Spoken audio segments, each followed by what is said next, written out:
மாத்திட்டான் monetisation ரூல்ஸை மாத்திட்டான் அப்படின்னு சொல்லிட்டு யூடியூபர்ஸ்லாம் வந்து சில பேர் புலம்பிட்டு இருக்காங்க அப்படின்னு சொல்லலாம். யூடியூப்ல திருப்பியும் வந்து மானிட்டைசேஷன் அதாவது எப்படி வந்து யூடியூபர்ஸ் யாரெல்லாம் கான்டென்ட் கிரியேட் பண்ணுறாங்களோ அவங்களுக்குலாம் வந்து வரக்கூடிய காசுக்கு உண்டான பே பண்ணுறதுக்கு உண்டான ரூல்ஸை வந்து மாற்றிருக்காங்க. அதில் இந்த வாட்டி குறிப்பாக வந்து ஏஐ சம்மந்தப்பட்டு யூஸ் பண்ணிகிட்டு இருக்க கண்டென்ட் கிரியேட் பண்ணிருக்க நிறைய கான்டென்ட் கிரியேட்டர்ஸ்க்கு வந்து பார்த்திங்கன்னா கொஞ்சம் ரெஸ்ட்ரிக்ஷன் அண்ட் பல பேருக்கு ஆப்பும் வைக்கிற மாதிரியான மானிட்டைசேஷன் ரூல்ஸ் வந்து மாறி இருக்கு.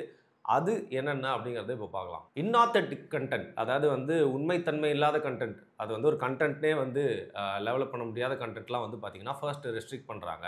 இதில் சில பேர் என்ன பண்ணுறாங்க, இந்த ஏஐன்ற ஒரு டெக்னாலஜி வந்ததுனால கண்டென்ட் கிரியேஷனில் மாஸ் அதாவது நிறைய நம்பர்ஸ் ஆஃப் வீடியோஸை ஏஐ வச்சு யூஸ் பண்ணி அதில் வந்து பெருசாக பார்த்திங்கன்னா உள்ளே வந்து சாரமே இருக்காது, கான்டென்ட்டே இருக்காது. அதை வந்து ஒரு யூடியூப் சேனல்னு ஒன்று தொடங்கி அதில் தொடர்ந்து ஸ்பேம் பண்ணிகிட்டே இருக்குன்னு சொல்லுவாங்களே அந்த அளவுக்கு வந்து அப்லோட் பண்ணிட்டே இருக்காங்க. ஸோ அந்த மாதிரி mass level of AI content with no content in it கண்டென்ட்லேயே கண்டென்ட்டா அப்படிங்கிற மாதிரி இருக்குல்ல. அதில் வந்து பார்த்திங்கன்னா எந்த ஒரு ஒரு ஜூஸும் இல்லை அப்படின்னா அதை வந்து ரெஸ்ட்ரிக்ட் பண்ணுறாங்க. இன்னொன்று ரிப்பிட்டேட்டிவாக ஒரே கான்டென்ட் இப்போ ஒரு வீடியோ வந்து ஓடிடுச்சுன்னு வச்சுக்கோங்களேன், ஏஐ வீடியோவில் ஏஐ கிரியேட் பண்ணி வச்சு கிரியேட் பண்ண ஒரு வீடியோ வந்து போயிடுச்சு அப்படின்னா அதே வீடியோவே வந்து பார்த்திங்கன்னா தம்ப்நெயில் சேஞ்ச் பண்ணி கொஞ்சம் எடிட் பண்ணி அதுக்கப்புறம் சைஸை பெருசு பண்ணி சின்னது பண்ணி அப்படிங்கிற மாதிரி தொடர்ந்து ரிப்பிட்டேட்டிவ்ஸாக வந்து அப்லோட் பண்ணிட்டே இருந்தால் அதையும் ஐடென்டிஃபை பண்ணி உங்களுக்கு மானிட்டைசேஷனை வந்து ஸ்டாப் பண்ணுவாங்க. அந்த வீடியோவுக்கு காசு வராது. ஸோ இந்த ரூல்ஸில் முதல் பாயிண்ட்டில் வந்து பார்த்திங்கன்னா இந்த 2 விஷயத்தையும் வந்து மென்ஷன் பண்ணியிருக்காங்க. அடுத்து திரும்பவும் இந்த ஏஐ யூஸ் பண்ணி நிறைய பேர் பண்ண ஒரு விஷயம் என்னென்னு பார்த்தீங்கன்னா அந்த ஆட்டோமேட்டட் ஏஐ வாய்ஸ் அதை யூஸ் பண்ணி நிறைய AI generated videos slides clips இதை வந்து தொடர்ந்து அப்படியே பார்த்திங்கன்னா ஃபுல் கண்டென்ட்டே அதை வச்சு மேக் பண்ணியிருப்பாங்க ஒரு கேப்சூலாகவே. இதில் ஒரு ஹியூமன் வேல்யூ இல்லை அப்படிங்கிறத யூடியூப் வந்து ஐடென்டிஃபை பண்ணுறாங்க. அதனால் இந்த மாதிரி கான்டென்ட்டுக்கு இனிமேல் வந்து மரியாதை இல்லை, முக்கியமாக வந்து காசு இல்லை போடா அப்படின்ட்டாங்க. இப்போது ஒரு ஏஐ யூஸ் பண்ணி வாய்ஸ் ஓவரும் க்ரியேட் பண்ணி ஏஐ யூஸ் பண்ணி வீடியோவும் க்ரியேட் பண்ணி அதையே வச்சு எடிட்டும் பண்ணி அப்லோட் பண்ணால் இதில் என்ன ஒரு ஹியூமன் வேல்யூ இருக்குது அப்படிங்கிற ஒரு நியாயமான கேள்வியை வந்து யூடியூப் கேட்குறாங்க. ஆமாங்க, சரியான கேள்வி தானே. சரி, அப்போ நான் அந்த ஏஐ யூஸ் பண்ணி இனிமேல் வந்து ஸ்லைட்ஸ்லாம் போட்டு கான்டென்ட் க்ரியேட் பண்ணக்கூடாதா அப்படின்னு கேட்டால் முற்றிலுமாக இப்போ வந்து பார்த்திங்கன்னா ரெஸ்ட்ரிக்ஷன் அப்படின்னு சொல்லலை. ஒரு ஏஐ வீடியோஸ் ஸ்லைட்ஸை யூஸ் பண்ணுறது ஒன்றும் தப்பு இல்லை. கூடவே வந்து ஹியூமன் அந்த நரேஷன் இருக்கணும், அங்கங்கே வந்து பார்த்திங்கன்னா வந்து கொஞ்சம் பேசணும். இந்த மாதிரி விஷயங்கள்லாம் வந்து யூடியூப் ரெஸ்ட்ரிக்ட் பண்ணல. அதை வந்து ஒரு ஹியூமன் வேல்யூ கண்டென்ட்டாக தான் வந்து பார்க்குறாங்க.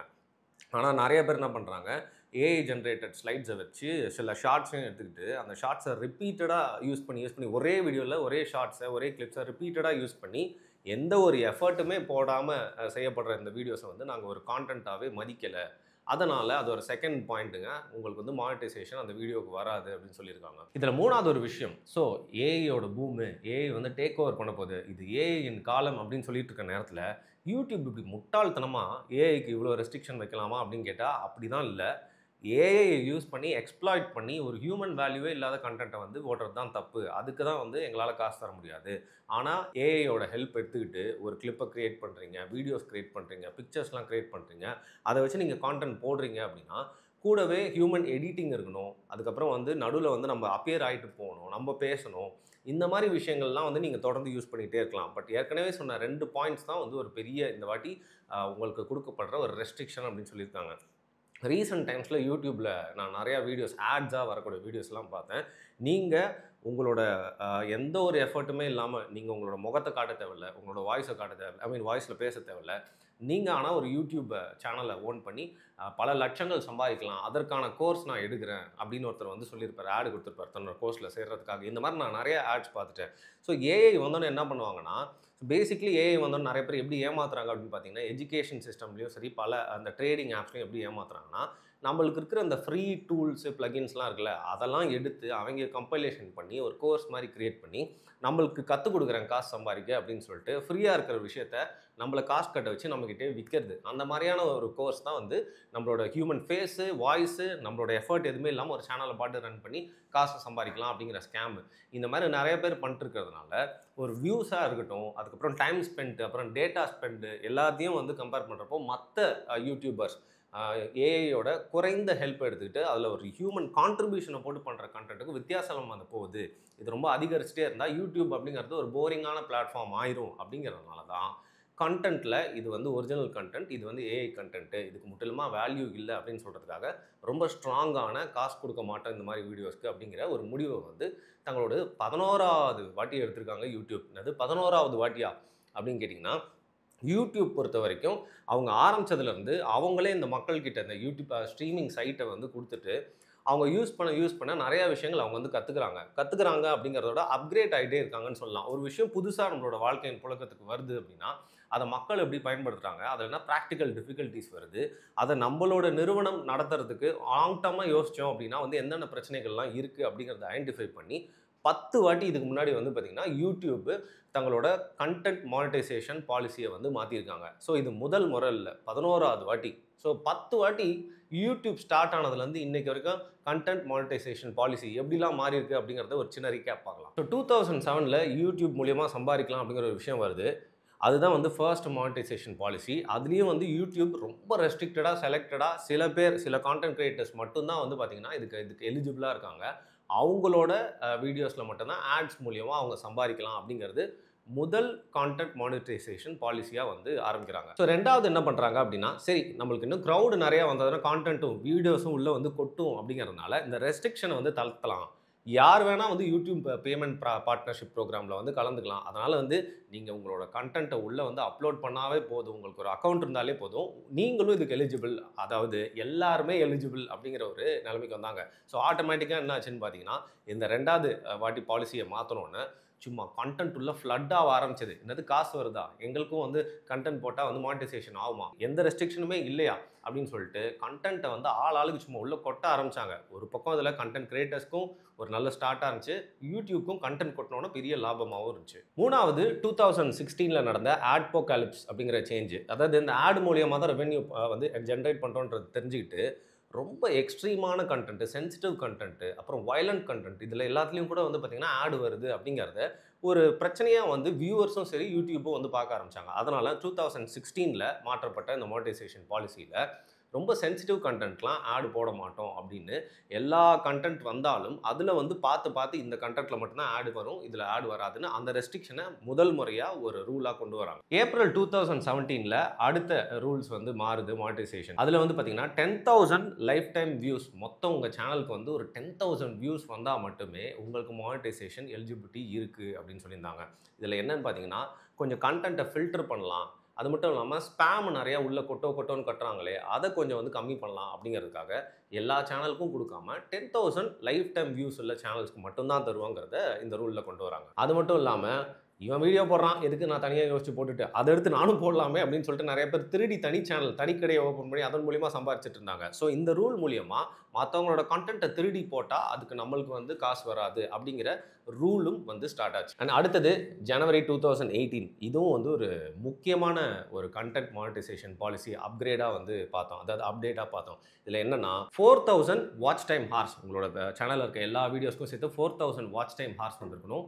அண்ட் 1,000 சப்ஸ்கிரைபர்ஸ் உங்களோட சேனலில் இருக்கணும். அப்போ தான் வந்து உங்களோட சேனல் மானிட்டைசேஷனுக்கு எலிஜிபிள். அப்போ தான் உங்களுக்கு எங்களால் காசு பே பண்ண முடியும் அப்படிங்கிற ரூல்ஸ் கொண்டு வந்துட்டாங்க. இது எதுக்கு முக்கியமாக கொண்டு வந்தாங்கன்னு பார்த்தீங்கன்னா, ஒவ்வொரு வீடியோவும் போட்டு அப்படியே மானிட்டைசேஷனுக்கு அப்ளை ஆகாமல் மேனுவல் ரிவ்யூ அப்படிங்கிற ஒரு ஸ்டெப்பை கொண்டு வரணும் அப்படிங்கிறதுக்காக தான். அப்படி இருக்கிறப்போ எந்தெந்த சேனல்லாம் ரொம்ப லைவாக இருக்கோ, எந்தெந்த சேனல்லாம் அட்லீஸ்ட் இந்த கணக்கில் 1,000 சப்ஸ்கிரைபர்ஸ் 4,000 வாட்ச் டைம் ஹார்ஸ் இருக்குதோ அவங்கெல்லாம் வந்து இது கொஞ்சம் டிசிப்ளினோட பண்ணுவாங்க அப்படிங்கிற ரீசனுக்காக இதை 2018 கொண்டு வராங்க. 2019 2020 கொண்டு வந்தது தான் வந்து பார்த்திங்கன்னா ரொம்ப ஒரு முக்கியமான ஒரு மானிட்டைசேஷன் பாலிசியாக வந்துப்படுது. இதில் வந்து குறிப்பாக குழந்தைகள் எந்த கண்டென்ட் வேணால் யார் வேணால் பார்க்கலாம், எந்த கண்டென்ட் வேணால் யார் வேணால் க்ரியேட் பண்ணலாம் அப்படிங்கிறத தாண்டி குழந்தைங்களை அண்ட் ஃபேமிலி ஓரியன்ட் ஆடியன்ஸ் மட்டுமே பார்க்கக்கூடிய கண்டென்ட்டை வகைப்படுத்தும் விதமாக நிறையா ரெஸ்ட்ரிக்ஷன்ஸ் வந்துச்சு. இதற்கு முன்னாடி யூடியூப்பை திறந்தால் யார் வேணால் என்ன மாதிரியான கண்டென்ட் வேணால் அப்லோட் பண்ணலாம், யார் வேணால் எந்த மாதிரியான கண்டென்ட் வேணால் பார்க்கலாம், நம்ம கண்ணு முன்னாடி வந்து நிற்கும் அப்படின்ட்டு இருந்ததை ரொம்ப ஒரு ரெஸ்ட்ரிக்ஷனுக்குள்ளே கொண்டு வந்து நீங்கள் கண்டென்ட்டை வந்து க்ரியேட் பண்ணி அப்லோட் பண்ணிங்க அப்படின்னா கூட அதில் நீங்கள் இது வந்து கிட்ஸுக்கான கண்டென்ட்டா இல்லை இது வந்து எல்லாருமே பார்க்கலாமா அப்படிங்கிற ஒரு முக்கியமான வகைப்படுத்தி பார்க்கக்கூடிய ஒரு பெரிய அப்டேட்டை வந்து கொண்டு வந்தாங்க. அதையும் மீறி வந்து பார்த்திங்கன்னா தவறான கண்டென்ட்டை வந்து அப்லோட் பண்ணால் அவங்களுக்கு ஆட்ஸ் ரொம்ப கம்மி பண்ணுறது, குறிப்பாக வந்து மானிட்டைசேஷனுக்கே அவங்க வந்து எலிஜிபிளாக இல்லாமல் அவங்க யூடியூப்பில் வந்து ஒரு செத்த சேனல் மாதிரி ஆக்குற மாதிரியான ஒரு பெரிய அப்கிரேடு 2019லேருந்து 20க்கு கொண்டு வந்த இந்த மானிட்டைசேஷன் பாலிசியில் வந்துச்சு. 2021 நிறைய பேர் தலையில் வந்து இடியை இறக்கின ஒரு மானிட்டைசேஷன் பாலிசி சேஞ்ச். ஸோ நிறைய பேர் என்ன பண்ணாங்கன்னா டிவியில் வரக்கூடிய கிளிப்ஸு, அதுக்கப்புறம் வேறு ஏதோ ஒரு மீடியாவில் வரக்கூடிய கம்பலேஷனு அதெல்லாம் எடுத்து லைட்டாக எடிட் பண்ணி போட்டு அவங்க சேனலில் கல்லா கட்டிக்கிட்டே இருந்தாங்க. இது வந்து ஒரிஜினல் கான்டென்ட் லெவலுக்கே வராதில்ல. அது மட்டும் இல்லாமல் வேறு யாரோ ஒரு கான்டென்ட்டை வந்து காப்பிரைட்டையும் இழக்கிறாங்கல்ல. இதனால் முக்கியமாக ரீயூஸ்டு கான்டென்ட் மற்றவங்களோட கான்டென்ட்டுக்கு உண்டான காப்பிரைட் இல்லாமல் போடுறது அப்படிங்கிறதுக்கு ஒரு பெரிய ரெஸ்ட்ரிக்ஷன் வந்துச்சு. அப்படி பல லட்சம் கோடிகள் சம்பாதிச்சிருக்கிற சேனல் எல்லாமே வந்து பார்த்திங்கன்னா அவங்களோட மானிட்டைசேஷன் வார்னிங்க்கு அப்புறமா வந்து ஸ்டாப் பண்ணப்பட்டுருச்சு. அதாவது வார்னிங் கொடுத்தாங்க இதுக்கு மேலே போடக்கூடாது அப்படின்னு. பட் ரொம்ப நாள் பழக்கப்பட்டுட்டாங்களே மற்றவங்களோட கான்டென்ட்டே யூஸ் பண்ணி சில சேனலில் வந்து பார்த்திங்கன்னா லோகோலாம் கூட எடுக்க மாட்டாங்க. அந்த வீடியோ எடுத்து அப்படியே போட்டிருப்பாங்க. ஸோ இந்த மாதிரி சேனலுக்கெல்லாம் ஆப்பு வந்து பார்த்திங்கன்னா இந்த மானிட்டைசேஷன் பாலிசி அப்கிரேடில் வந்துச்சு. ஸோ ரீயூஸ்டு கண்டென்ட் யூஸ் பண்ணுறதுக்கு முன்னாடி 4 வாட்டி யோசிக்கணும். ஒரிஜினல் கண்டென்ட்டே பண்ணி போயிடலாமேடா அப்படின்னு சொல்லிட்டு கான்டென்ட் கிரியேட்டர்ஸ்லாம் யோசிக்க வச்ச ஒரு அப்கிரேட் இது. அண்ட் 2023 ரொம்ப ஒரு முக்கியமான ஒரு மானிட்டைசேஷன் பாலிசி அப்கிரேட். ரீல்ஸ் ரொம்ப ஃபேமஸ் ஆனதுக்கு வந்து யூடியூப் வந்து புரிஞ்சுக்கிட்டான். ஓகே, நம்மளும் ஷார்ட் ஃபார்ம் கண்டென்ட் வந்து கொண்டு வரணும் அப்படிங்கிறதுனால ஷார்ட்ஸ் அப்படின்னு அவங்களே ஒன்று கிரியேட் பண்ணி அந்த ஷார்ட்ஸை வந்து பார்த்திங்கன்னா டெஸ்ட் பண்ணாங்க. அதுக்கப்புறம் எல்லாருமே ஷார்ட்ஸ் பண்ண ஆரம்பித்தாங்க. அவங்களுக்கு சப்ஸ்கிரைபர்ஸ்லாம் வந்து ஏற ஆரம்பிச்சிது. பல சேனல்லாம் வந்து பார்த்திங்கன்னா லாங் ஃபார்ம் வீடியோவே இனிமேல் நாங்கள் பண்ண மாட்டோம், பண்ணுறதே வேஸ்ட் அப்படின்னு சொல்லிட்டு ஷார்ட்ஸ் மட்டுமே பண்ண ஆரம்பிச்ச காலம். ஏன்னா அவ்வளோ சீக்கிரமாக உங்களுக்கு ரீச் கிடைக்கும், பல பேர் கண்ணில் போய்ட்டு உங்கள் சேனல் படும், நிறையா சப்ஸ்கிரைபர்ஸ் ஏறிட்டே இருப்பாங்க.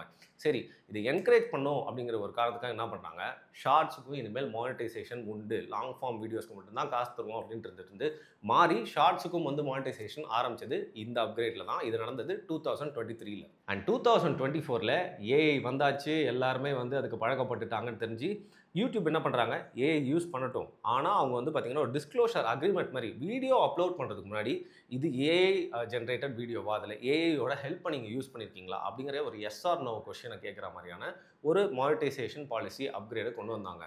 இதில் நீங்கள் அதுக்கிட்ட சரியாக கிளாரிஃபை பண்ணாமல் வீடியோ போட்டிங்க அப்படின்னா உங்களுக்கு அந்த வீடியோக்கு ரெவன்யூ வராது அப்படிங்கிற ரூல் வந்து ஸ்டார்ட் ஆச்சு. இப்போது அடுத்து தான் பார்த்தீங்கன்னா இன்றைக்கி 2025 ஜூலை 15லேருந்து நான் ஏற்கனவே சொன்ன மாதிரியான ஏஐ ஜென்ரேட்டட் கான்டென்ட்டில் நிறையா ரெஸ்ட்ரிக்ஷன் மானிட்டைசேஷனில் வந்து கொண்டு வந்திருக்காங்க. சரி, இதனால் யாருக்கு பாதிப்பு அப்படின்னு பார்த்தீங்கன்னா, நான் ஏற்கனவே சொன்ன மாதிரி AI generated slide show channels, வெறும் பிக்சர் மட்டும் போட்டு ஏஐ ஜென்ரேட்டட் வாய்ஸை கிரியேட் பண்ணி அது பாட்டு ஓடிட்டே இருக்கலாம், அந்த மாதிரி சேனல்ஸ்க்கு இது ஒரு பெரிய ஆப்பு. கம்பைலேஷன் ரியாக்ஷன் சேனல்ஸு நிறைய இப்போ cat videos, baby videos, lion cub videos அப்படின்னு சொல்லிட்டு அவங்க பாட்டு வந்து போட்டு விட்ருவாங்க. அதில் எந்த ஒரு வேலைப்பாடுமே இருக்காது, ஏஐ ஜென்ரேட் பண்ணியிருப்பாங்க. அந்த மாதிரி வீடியோஸு, அப்புறம் ரியாக்ஷன் சேனல் எதாவது விட்டு பார்த்து சிரிச்சிட்டே இருக்காங்களே அந்த சேனலுக்குலாம் இனிமேல் மானிட்டைசேஷன் ரொம்ப கணிசமான முறையில் வந்து குறையும், இல்லை அவங்க சேனலுக்கு மானிட்டைசேஷனே வந்து ஸ்டாப் ஆகலாம். ஸோ அடுத்து நெக்ஸ்ட் என்ன அப்கிரேட் இருக்கலாம் அப்படின்னு சும்மா கெஸ் பண்ணலான்னு பார்த்தீங்கன்னா, கண்டிப்பாக எனக்கு தெரிஞ்சு அடுத்து வரக்கூடிய யூடியூப் மானிட்டைசேஷன் பாலிசியில் ஒரு பெரிய சேஞ்சு தொடர்ந்து ஏஐ சம்மந்தப்பட்டு தான் வரப்போகுது. ஏன்னா இப்போ அவங்க கொண்டு வந்திருக்கிறதே வந்து பார்த்திங்கன்னா ஒரு ஹாஃப் ஏஐ யூஸ் பண்ணிக்கோங்க, பட் முழுக்க ஏஐ ஜென்ரேட் கான்டென்ட்டாக இருக்கக்கூடாது அப்படின்றாங்க. இதுலேயும் லூப் ஹோல் பார்த்திங்கன்னா நம்மளோட கான்டென்ட் கிரியேட்டர்ஸ் நிறைய பேர் கண்டுபிடிப்பாங்க. அதனால் இன்னும் ஸ்ட்ரிக்டர் லாஸோட திருப்பியும் இன்னும் சில மாதங்கள்லேயே கூட அடுத்த யூடியூப் மானிட்டைசேஷன் பாலிசி சேஞ்ச் வரலாம். ஸோ என்ன வருது அப்படிங்கிறத வந்து பொறுத்து இருந்து பார்ப்போம். அதில் இன்னொரு நல்ல விஷயம் இதில் என்னன்னு பார்த்தீங்கன்னா வந்து, நம்ம நிறைய பேர் சொன்னாங்க சாட் ஜிபிடி யூஸ் பண்ணுறதுனால நம்மளோட அறிவு வந்து குறைஞ்சிட்டே இருக்குது அப்படிங்கிற மாதிரி ரீசெண்டாக ஒரு ஆர்டிகல் பார்த்தேன். அதே மாதிரி தான் ஒரு க்ரியேட்டிவ் மைண்ட் செட் வந்து இந்த மாதிரி ஏஐ இருக்குது, அதில் வச்சே பார்த்துக்கலாம், நம்ம வேலை செய்ய தேவையில்லை, இதுக்கு உழைப்பே போட தேவையில்ல அப்படிங்கிற மாதிரி ஒரு மைண்ட் செட்டை வந்து கொஞ்சம் கம்மி பண்ணும். அது மட்டும் இல்லாமல் ஒரிஜினல் கான்டென்ட் கிரியேட்டர்ஸ்க்கு ஒரு மதிப்பளிக்கும் விதமாக தான் இதை வந்து நம்மளால் பார்க்க முடியுது. ஸோ யூடியூப் அப்படிங்கிறதே வந்து கடந்த ஒரு 15 வருஷமாக தான் அப்படி எவால்வ் ஆகிட்டு வரதே நம்ம பார்க்குறோம். ஸோ இதில் இன்னும் என்னென்ன மாற்றம்லாம் வரப்போகுது அப்படிங்கிறத பார்க்கறதுக்கு ஆவலாக இருக்குது. அண்ட் யூடியூப்பை வச்சு சம்பாதிச்சிட்டு இருக்கவங்க மட்டும் இல்லாமல் யூடியூப்பை தினசரி பார்க்குறவங்களுக்கும் அது ரொம்ப யூஸ்ஃபுல்லான இன்ஃபர்மேஷனாக இருந்திருக்கும்னு நினைக்கிறேன். மிக்க நன்றி.